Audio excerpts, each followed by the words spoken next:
Alone in the dark, Pluto heard two sounds, his heart pounding, dun, dun, and his mind echoing mean words from his schoolmates. Your hair looks weird. Do you wash your hair? You can't wear locks at school. This is Dr. Rochelle Lowden, also known as Dr. Mia Rowe. Welcome to this episode of Apollo and Pluto's WishQuest, a companion podcast for my children's flipover book, Apollo's Wish and Pluto's Dream Quest, published by the Vivens Media Group. In my book, hair is a central part of Pluto's side of the story. He is judged and bullied for wearing locks.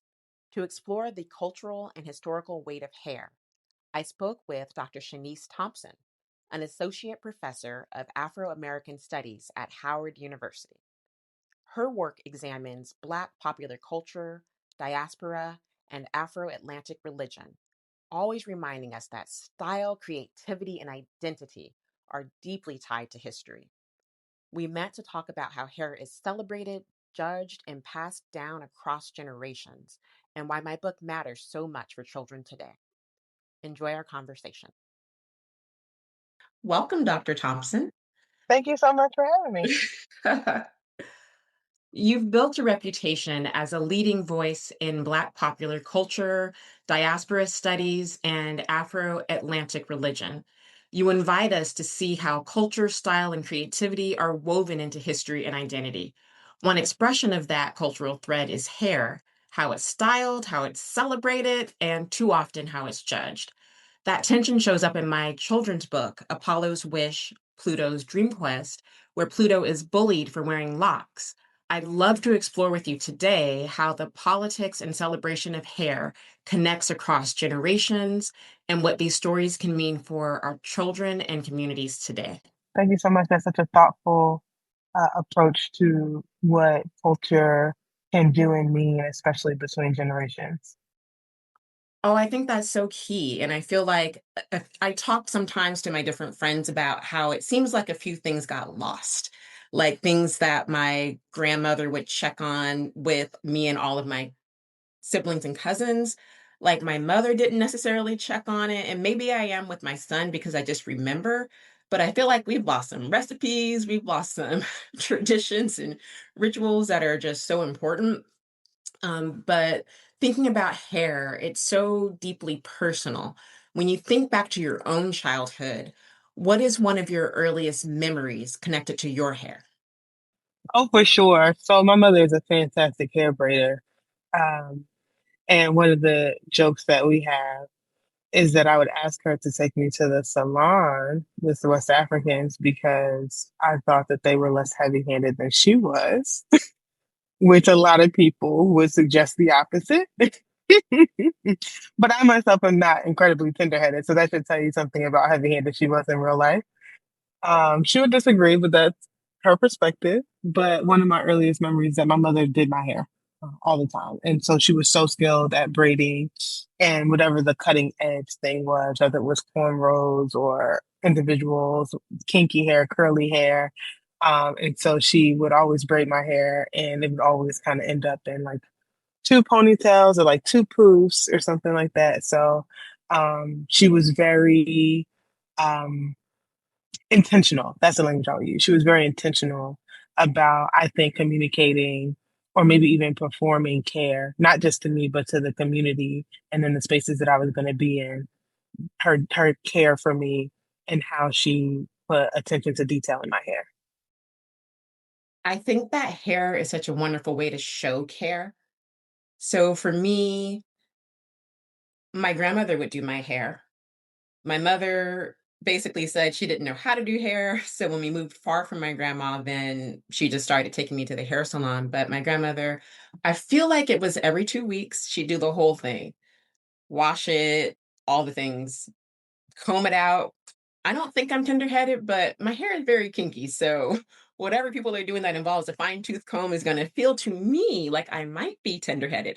And then, of course, press it for me and then style it one way or another. So I have so many, I think, great memories. Looking back, it's great. At the time, it did not feel great, but looking back, that time with my grandmother was so cherished. And at some point, she wanted to put extensions in my hair because, some of my cousins had real long hair all flowing, and mine was just always a little bit shorter, probably because of the shrinkage, honestly.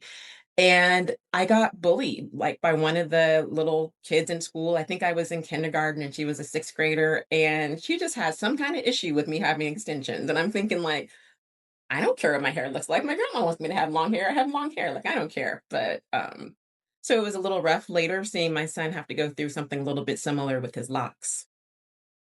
Absolutely. Um, I had an interesting experience around my hair because I don't know that I ever had a premium on my own hair. Even to this day, I don't Hmm. have like strong feelings about my own hair. The one thing that I really just had feelings about aesthetically was that I wanted bangs, right? Like I love Mm. bangs. I love them today. I love them then. And so when my mom, my hair was natural. So when my mom wasn't braiding it and like it was being styled for some other reason that required heat, I was like, okay, so make sure you do the bang because I need to have that, right? And so when I started school, of course, there's recess, and I was an athlete. I was playing and running, and I wasn't very prissy as a child. And so if she straightened my hair with the hot comb, the original hot comb, the one that goes on the stove, not this electric stuff they're using now, um, even with that level of heat after recess, there was no such thing as a bang anymore. And so I had convinced her to relax my hair. Not because I wanted my hair to be straight. It really wasn't about that. Is that I wanted my bangs to be functional and permanent. Mm. Yes. So I didn't have this kind of comprehensive understanding around straight hair versus natural hair. I didn't have a complex about it. I just knew I wanted bangs. That was really all that mattered to me. And if having bangs meant that I needed to perm my hair, then that's what I was gonna do. And so I think I was about 9 when my mom finally yielded and let me perm my hair. And I stopped permanent again by the time I turned 13 because I went right back to the braids. Because again, I'm an athlete. I just cannot be bothered with what it means to take care of my hair under these circumstances.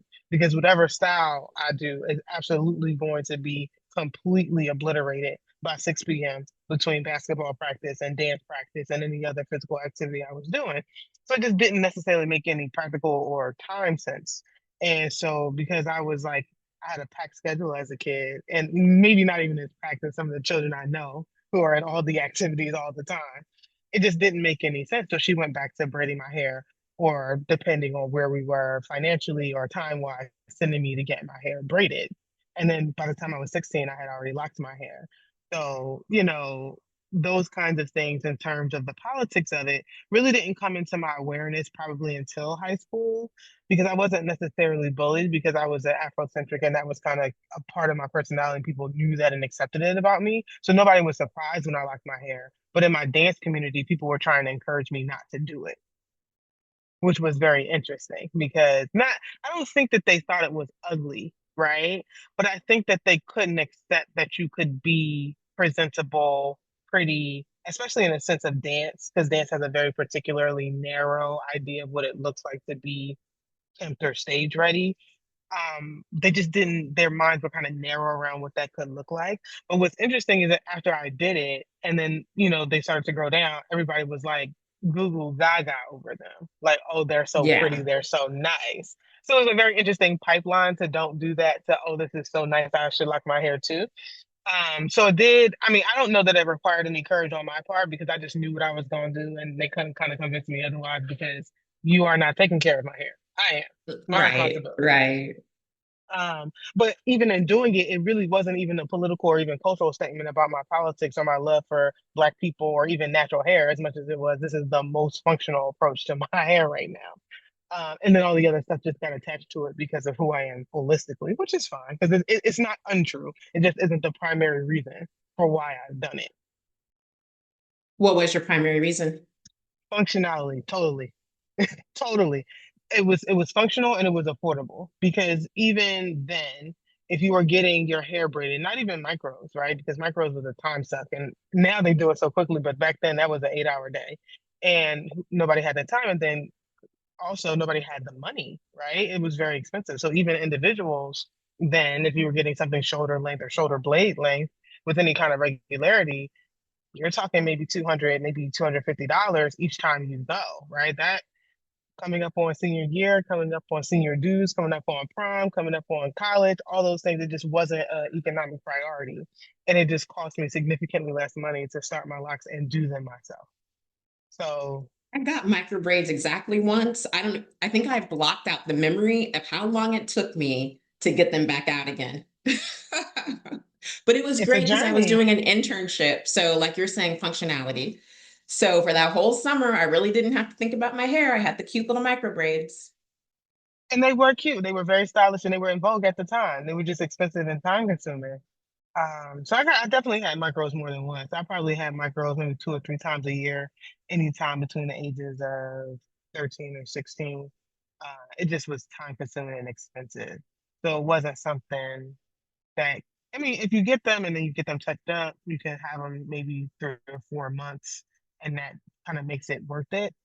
But still, it was an economic concern and a practical one. So I liked my hair. Been locked ever For my since. son, he let me know when he was 4 years old that he wanted to have locks. Unfortunately, this was also during lockdown. So it was really hard during COVID, those early months, to find someone who would even start his locks. And Oh, I didn't necessarily feel comfortable trying to start them myself, but that's his story. But I know that sometimes it really is tied into culture. So my next question for you is related to that. In your work, you've shown how culture is passed down like a thread through generations. How do you see hair carrying that lineage and inheritance? no, that's absolutely true. I think it's true in a lot of directions. So like in on the surface, right? Just how your hair is. So, like one of the things that you talked about is the difference between your hair in terms of texture and length between you and your cousins, right? So something Hmm. as simple as people wanting to see themselves in their children, right? So there might be excitement or disappointment in the hair based on how the hair is, right? Just is it like mine? Is it not like mine? Is it tightly curled? Is it loosely curled? Is it short? Is it long? Does it shrink? Is it quote unquote difficult? All those things kind of come up and gin up, right? Either generational joy or trauma, right? Hmm.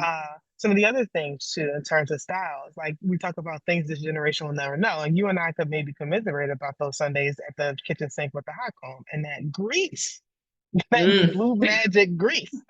Things this generation will never know.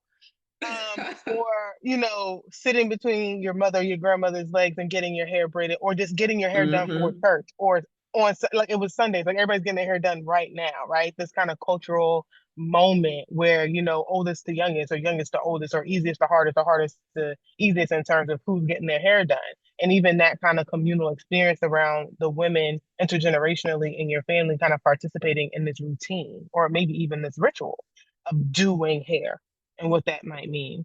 But something I feel like this generation will never know, and you might be able to relate to, is if you had bangs at all, which you also had, depending on how old your parents or grandparents are, was that pink foam roller inside the Oh, yeah. bang to make, and then Hmm. you had this curl in the front that Yes, said yes. 2 inches off of your forehead. And I think that any little girl who was a little girl, any point between 1950 and I'm gonna take it up to maybe 19, maybe 95, maybe that's the cutoff, Hmm. That's knows a good that pink cutoff. foam roller and knows that bang. I think the younger Oh, people yeah. have far more stylish approaches to getting their hair done than for them. But that's a cultural thing that I think many Black women and girls can just kind of talk about, commiserate, or laugh, right? That this is absolutely something. For my school pictures every year, I had that curler in the night before, and I was at school trying to press Hmm. it down with my hands. Oh, yeah, Um, because it can't get big on you. and all right. And I think also too the stories that get told, family lore, right? That happens in the context, the kind of historical transmission that can happen when you are getting your hair done. So I think hair is just like a barbershop or a beauty salon, your grandmother's kitchen or living room or bedroom are also these places of cultural transmission, not just because the hair is getting done, but the kind of bonding, um, and dialogue and monologue, quite frankly, that happens while the hair is being done. I think it just creates another site of cultural transmission, just like the Thanksgiving table or the dinner table or trimming the Christmas tree, right?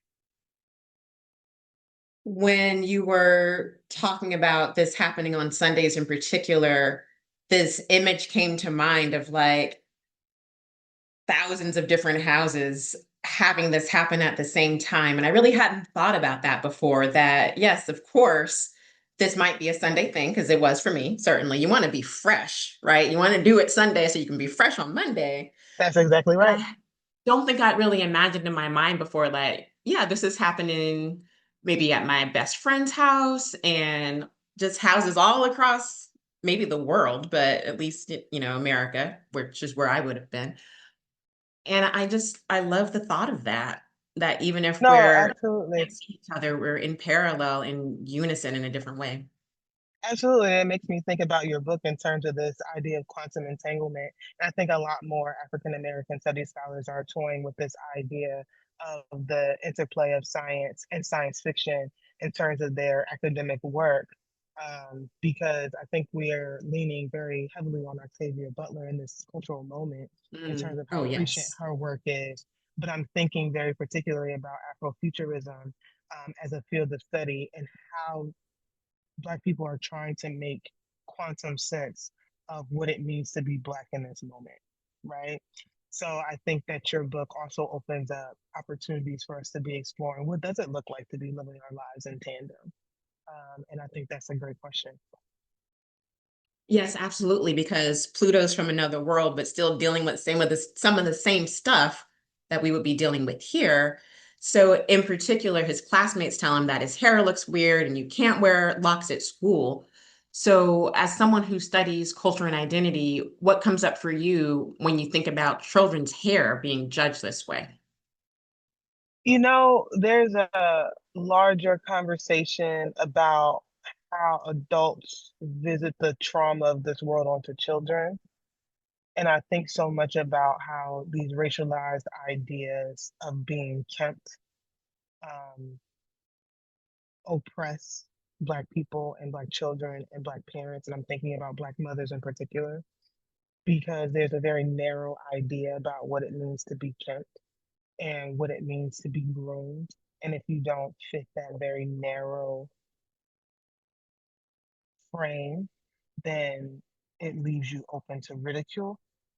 I don't think it should be, but it is. And I'm also thinking about these actual real life instances of where, in the process of doing what is culturally normalcy for us, we can run into theoretical or actual trouble, right? I'm thinking of a time where there was a student who went to school and she had a burn on her neck, and she told that her teacher that her mother was doing her hair and she was getting it braided. And to seal the ends, you put the hair in boiling water. This is normalcy, and we know this if you get your hair braided, particularly with synthetic hair. And the teacher thought that this was a lie and that for some reason she was being abused and called CPS, right? So not only is there a, a ridicule around what it means to be camp, but there's a surveillance also. Hmm. And for Pluto, he's experiencing acute interpersonal violence, right? On the basis of his hair being different.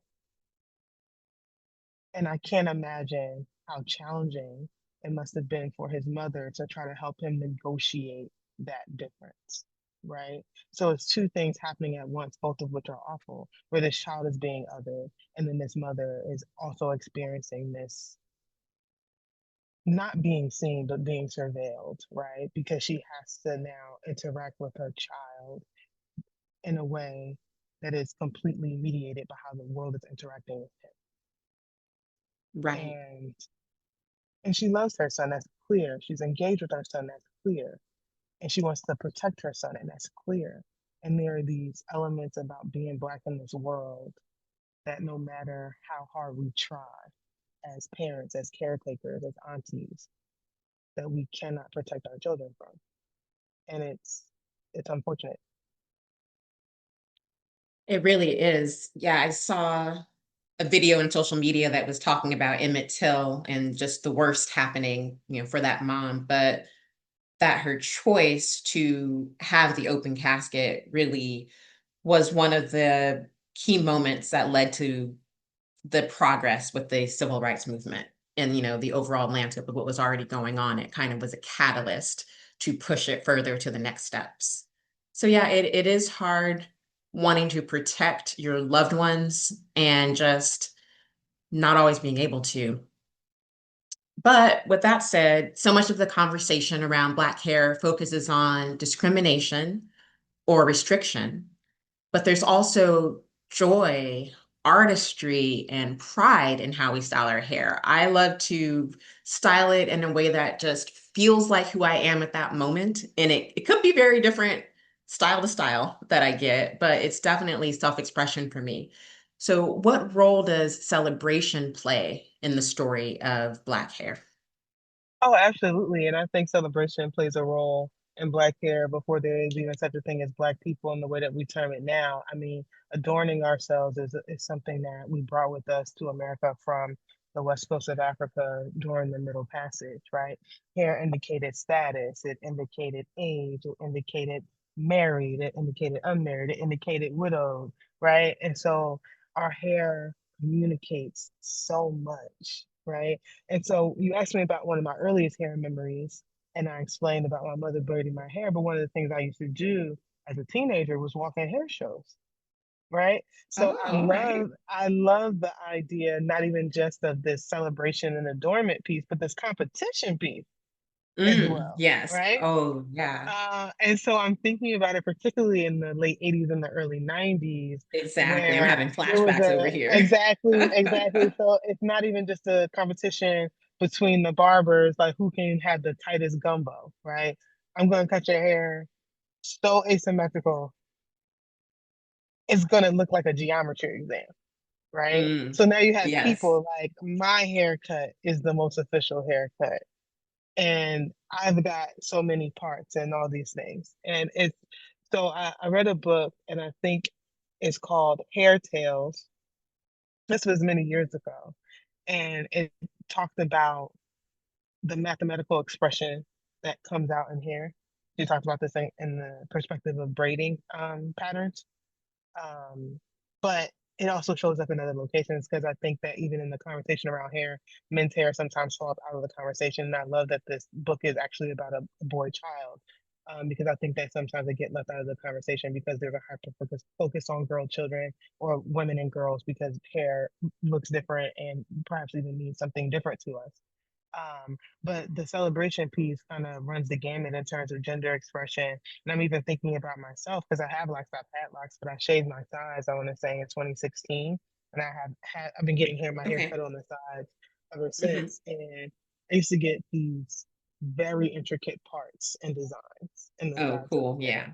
right? And it absolutely did depend on like what was going on that week or how I was feeling that month or all those things showed up, not necessarily how my hair got styled, but certainly how it got cut. So, absolutely, I think that there are these cultural mainstays that kind of survive, that we fought to keep alive in our um, interaction with white supremacy and oppression, for sure. But I think that Black people have such a creative and vibrant approach to style at large. And that hair is just one of the locations where we get to do what we do best. And I'm also thinking about BAPS for some reason that just landed with me. Okay. And So I that's think Black American American princesses. princesses. Yes, Hmm. yes. Yes. And I'm thinking about that. And I think and I think there's more academic work being done on this, but Ghetto Fabulous as an aesthetic, which again came under such ridicule at the time, but is now in some degree and in some communities like really high fashion that we see returning, especially in terms of Black women in the South, hair and nails, right? These very tall Yes. beehive like hairstyles or coifs, blonde, red, right? Loud colors. Um, it's almost Baroque when you think about it. But the point is, I think that we and I mean, when I say we, I mean Black people in this world, have had such a fun time, I think, taking all the things that we brought with us and using the things that we've gained in the places that we've landed to create something unique in our cultures. And that's not limited to our hair. If there's one thing that we're going to do is remix something for sure. That's it. That's it. Take inspiration and just take it so much farther. You were mentioning different hairstyles being representative of different things. Like you were saying, married, unmarried, and widow. And so I'm not familiar with that. I'm definitely going to look into it. But I know that for both African and West Indian traditions, hair is so rich with meaning. And I'm Absolutely. wondering, what are some of the practices or stories you've seen as you've traveled across the diaspora that still shape us today? Oh, absolutely. And I don't even have to travel far to tell you. So one of the things my grandmother, my father's mother, if she combed your hair or her own hair, she would absolutely burn the hair in the comb On purpose? on purpose. Not the comb, but the hair in the comb. And the reason that she still does this, but the reason why she did this is that she said if you don't burn it, then a bird can get it to make a nest, right? And So you mean like the hair that's still remaining in the comb that's right. after all the combing is taking place? Okay, gotcha. That's interesting. Absolutely. Yeah, Without fail, every time. I Burn the trust that hair. wisdom. I don't know anything to be better or different from that. Absolutely. I don't know if you've heard this one. I don't know where you're originally from either, but not cutting a boy child's hair until after he says his first words. Have you heard I that? have not heard that one. I am from California. My Hmm. people are from Texas and Hmm. Arkansas. And I Hmm. think somewhere back there, there's West Indies. I heard, as we tell stories in our family, that was passed down. So I think maybe my great grandfather. So when I went to Hmm. Trinidad, people were like, did we go to high school together? And I'm just like, this is my first time here, but there might be something because they had some of my features for sure that I Well, could see, point that's to. the beautiful thing about being in the diaspora. Because when I went to Brazil the first time, this lady stopped me on the street and was like, "You look exactly like my sister. Like I have to show you a photograph. You look that much like my sister." And I did see many, many people. I was like, "Are we cousins? Like you look a dead ringer for my cousin." So I think that's the beautiful thing about the diaspora. Like our faces are beloved, and so everywhere we went, they were reproduced. And so that's wonderful. So those are two things for sure. I think just generally speaking, not letting everybody in your hair in particular, like there's an energetic thing Mhm. that's happening in terms of the energy exchange of what's happening with your hair and your head being a place of like kind of sacred, sacred location on the body and being very particular about who does your hair. I think that persists throughout the diaspora. Absolutely. I've been to salons where they check with me first if for some reason they want to put two braiders on my hair, Yep. because that's And also a thing to not have two people in your hair at the same at the time. same time. That's right. And at my salon, if they cut your hair, they ask you if you want to keep it. Oh, that's good. I've not been Hmm. asked that question, but I am Hmm. going to try your salon. Hmm. Hmm. So there, I think this is regional for sure. Um, and I think it varies, but I do think that there's some iteration of similarity kind of in the root of the fact that the hair is sacred, and for spiritual or ritual reasons, you should take great care of it, whether it's on your head or not, because it's yours, even if it's been cut. So I think those kind of principles manifest themselves throughout the diaspora. And I wonder about the sense we have even before science comes in to tell us. So I'm thinking specifically about DNA. And the idea that our essence is in these things that we shed. And it does make sense, even if they can't point to a science-based reason, that yeah, that's still you, that's a piece of you. There's Your essence is still in it in an important way. And as a geneticist, of course, DNA is going to come to my mind as something that, yeah, you're leaving behind when you leave this hair. One thing that I follow that really saddens me is stories I see in the news where kids are expelled, suspended, prevented from graduating because they're not meeting the school dress codes. And so I've seen cases where maybe a boy has a fade And so his hair is considered too short for the dress code. Or a boy may have locks, so they're considered too long for the dress code. Or maybe a girl has braids and that's just considered just against the dress code for who knows what reason. And I don't feel like I've seen a lot of good outcomes with any of these stories. But from your perspective, how have the politics of hair shaped children's lives across different generations? Yeah, I think it's very interesting. And this is not even just something that occurs on the K-12 level, because I'm thinking about Hampton University. There was a long stretch of time where business students could not have locks. It was like a policy of theirs because they Business were, students could not have locks? yeah, at Hampton. I don't know if they said changed that policy, but it was a policy for a while, um, because they were deemed unprofessional. So I think there's two things functioning just in terms of shaping the lives of children. There's the racism of policing Black hair, right? And I'm thinking of a case last year where a mother, excuse me, held the line. They were saying, if you cut his hair, he can come back to school. And she said, we will not be cutting his hair. We will be suing. And so that child missed at least a calendar year of academic instruction. But I did think it was important that his mother decided that this is actually where we're going to hold the line, and your hair is important. Because I'm thinking of another case, maybe that was 3 years ago. There was a Black student who was a wrestler. He had locks and they wouldn't let him wrestle. His coach literally had to cut his hair on the sideline. Demoralizing, demoralizing, right? And so I think what it does, right, is perpetuate internalized racism and anti-Blackness.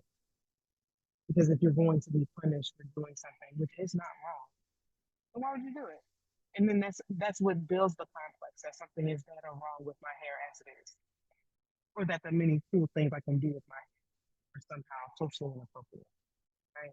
So I think it does the heinous work of socializing our children to believe that there's something wrong with what they've done, and it's not. Yeah, it's not. So it makes me so sad. Like the story you told about the wrestler, I heard that and it was very disturbing for me. It was very shocking. And for me, it makes me think about my child and what you were saying before about just wanting to protect loved ones and not being able to. And so in that moment, it just made me think about how difficult it would be because I know that my son wants his hair the way that he has it and he wanted it that way. It is still that way because he wants it, and for it to be just taken away, even though he doesn't want to have it cut, that would just be devastating, I think, for him, but for me as well. Yeah, Absolutely. so I really struggle when I see those stories and I follow them. I try to see, what happens because some of them do end up in court. Yeah, it's unconstitutional, but when you're talking about private schools, which is usually when we see these kind of things function, it gets a little technical because private schools have a lot more leeway in enforcing policies, even if they are biased. Yes, absolutely. So in my book, imagination and music help Apollo and Pluto resist loneliness and bullying. Do you see parallels in how Black communities have used creative expression to resist oppression and affirm identity? Absolutely. I think that each time in history where there's been a social or political movement, there's been an artistic movement that ran in parallel. I think the most popular one is the Harlem Renaissance, but there's also the Black Arts Movement. We see the same thing functioning around African independence, where we had social independence movements, but then also you saw film movements, post-nationalist or nationalist film movements that were functioning in West Africa as they were generating an image of their free countries and how they wanted to project themselves into the world. So absolutely, I think that art is a part of this larger expression and reaffirmation of identity. I think about music of the movement, right? Sweet Honey in the Rock during the civil rights movement, or even Kendrick Lamar. We're gonna be all right in terms of the movement for Black lives. So I think each time in history where we see this concerted effort, or at least a unified effort toward a push toward protecting or generating civil liberties and rights, that art is absolutely in the conversation.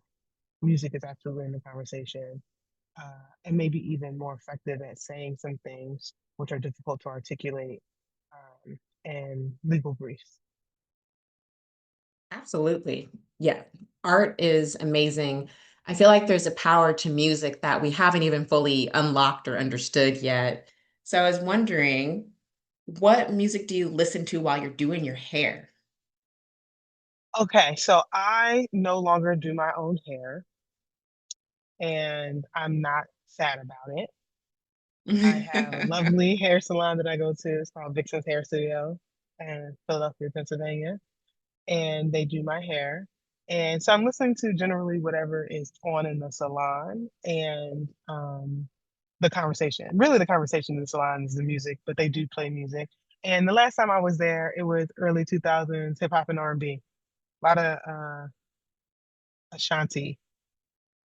Okay. Yeah, a lot of Ashanti was playing the last time I was there, but it can greatly vary from early 2000s hip hop and R&B to neo soul. Of course, in Philadelphia, neo soul is in the conversation for sure.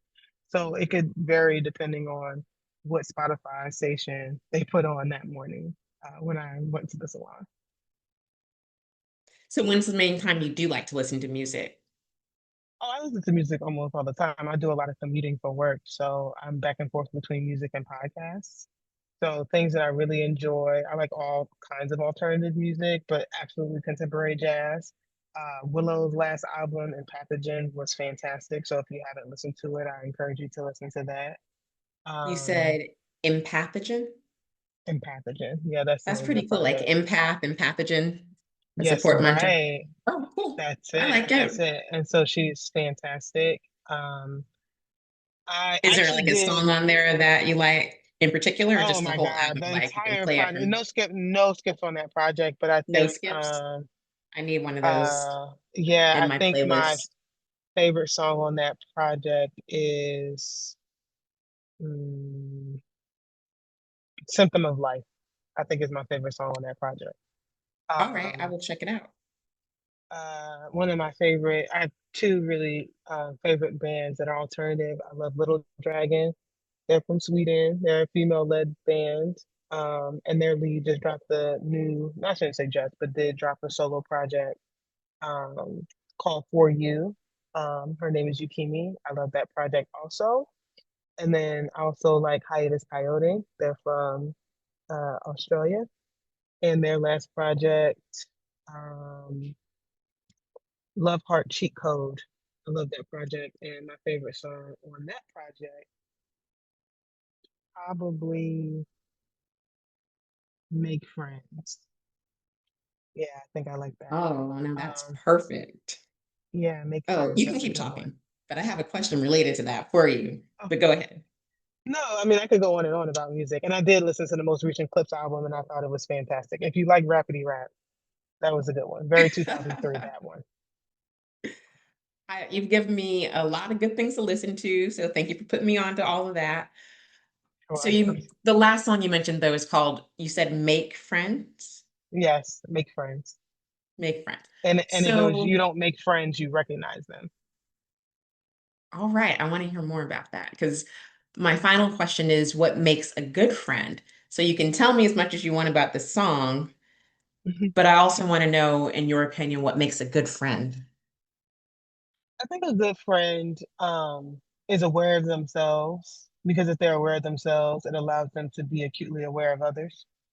I think people who run away from themselves tend to run away from the things and others that make having a relationship challenging. And I think people are also looking for relationships to be easy. I don't think that a relationship should be fraught, but any kind of longitudinal relationship will have its challenges. And the thing that makes it last is people being willing to face them head on and together as opposed to antagonistically. So I do think that self-awareness is a huge part of the friendship process. I think people are coming more into awareness of this. I think our community has taken some large strides in the last decade toward having more awareness around mental health and what it looks like to be processing and unpacking the things that traumatize you and the things that you do that might traumatize others. And that makes me very happy. It's one of the things that makes me smile. So I think first and foremostly, a person who is aware of themselves, who they are and who they are not, what capacity they have to show up for themselves and others. even if their capacity is not huge. If they know what it is, then they can at least share with you in good faith from that place. I think that's what makes it a good friend. Absolutely. That's a great point. So I was also thinking about if a child who wears locks or braids is listening to this conversation, what message of affirmation would you want them to hear? Oh, it's so hard to think of one thing other than you're cool and your hair is cool. And you can do even significantly more cool things with your hair and be as imaginative as you are, because children have such great imaginations, and do not think yourself limited in what you can do because your hair is braided and because your hair is locked. I've seen some of the coolest possible things that you can do with hair as a medium for art be done on locks and braids. And so cool colors, funky styles. I mean, people put like cleaners in so that they can manipulate the hair and it stands up or out, even if it's long, even if it's short. I mean, I've seen some of the coolest things. And so um, just rest easy in the fact that who you are is fantastic. That's what I would I say. appreciate that message. Yeah. I hope that some kids will take a lot from it, take heart from it. Absolutely. I hope so too. Thank you so much for spending some time with me today. Thank you for having me. I had such a good time. Yeah, me too. I just really love the topic of hair. It's something that some days I try not to deal with by doing things like getting twists in my hair so I don't have to style it. We all know about vacation braids. And other times it's like all I want to do is just make it look just the way I want to make it look based on how I'm feeling that day or what outfit I'm wearing. So, I think it's really a constant presence in our lives. Or if unfortunately there's hair loss, it can be like such a big trauma. So it's, just so Absolutely. important as Absolutely. a topic for us. It is. I agree with you totally. Um, and I do know Black women who kind of do that work around hair recovery, because it is such a huge piece for Black women in particular, in terms of what our hair means as an expression sometimes of our femininity as well. So absolutely, I agree. And I thank you so much for engaging me in such interesting questions. Oh, you're welcome. I hope that you have a very good rest of your day. Likewise, hopefully we get to chat with each other again soon. Yes, I would definitely love that. And I do want to try out your salon. So maybe you'll see me there. I'll at least let you know when I'm in the area. Absolutely. And you can tell them that I sent you. Okay, I will. Thank you for listening. I hope you enjoyed this episode. You can order Apollo's Wish and Pluto's Dream Quest at vivinsmedia.com or through your favorite retailer or by supporting your local bookstore and requesting it there. This is Dr. Mia Rowe signing off. For my little one and all the big dreamers with big imaginations, keep dreaming.